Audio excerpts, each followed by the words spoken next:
Yeah, this is also a story about college.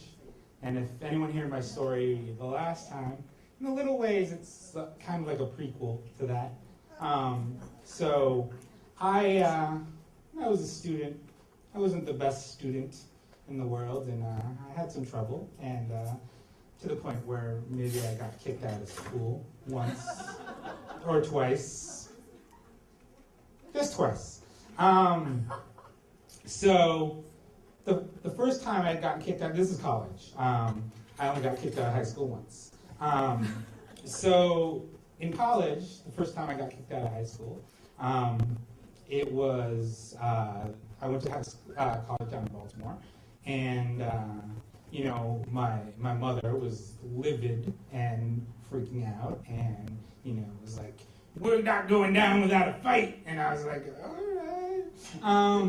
So she was like, go and meet with the dean and the president of the college and whoever, and I was like, all right. So I went and met with my advisor, and he was like, dude, I got an apartment for rent across the hall. We can just party all the time. And I was like, well, you're not really helping out so much, so maybe I'm going to call in some reinforcements. And I was like, Mom, I don't know what to do. No one here is really helping out. And so she was like, all right, I'm going to come down. And, we're going to tackle them together. And I was like, okay.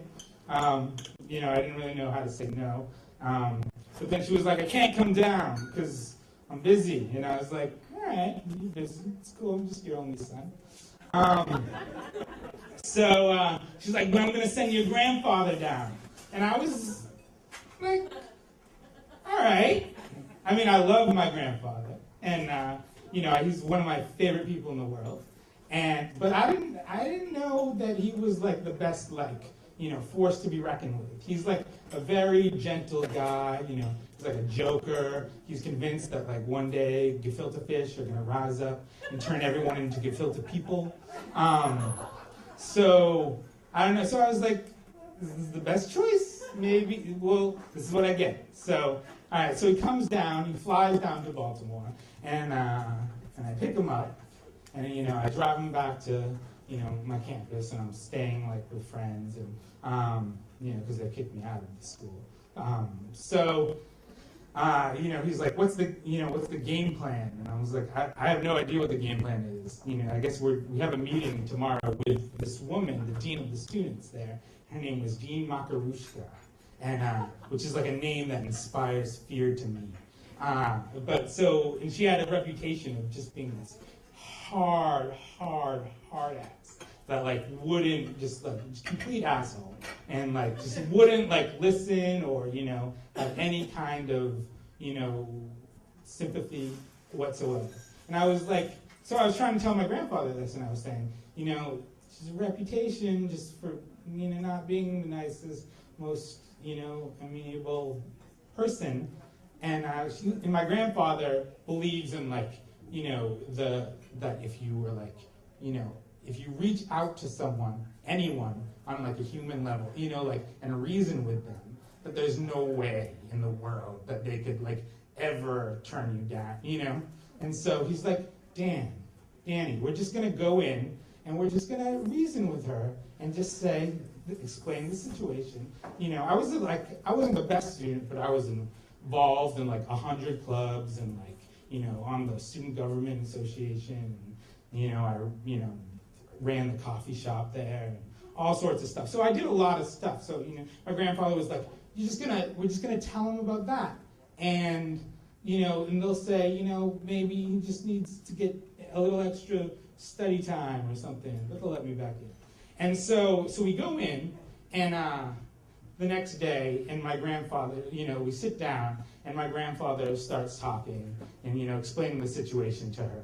And she says, she just comes back and she's like, sorry, nothing we can do. And he's like, no, I don't think you understood. This is what I just told you.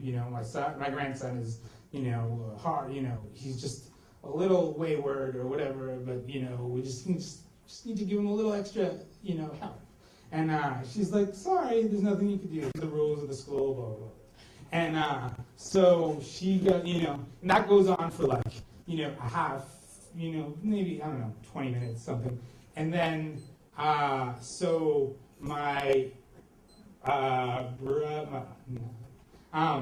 so in the story, sorry, I lost my train of thought. So it goes on for about 15, 20 minutes. And then you can see my grandfather slowly losing patience. And then as he goes, and goes back and forth, the wall, he goes back and forth. And then he just loses it. And he goes, you know what? I've been around for a while. And I've been, and then I'm looking at him and I'm like, I don't know where he's going with this, but I'm just going to sit back and watch. And so he's like, I've been a soldier in 2 wars. And I was a teacher. And then I was a certified public accountant. And I was like, what?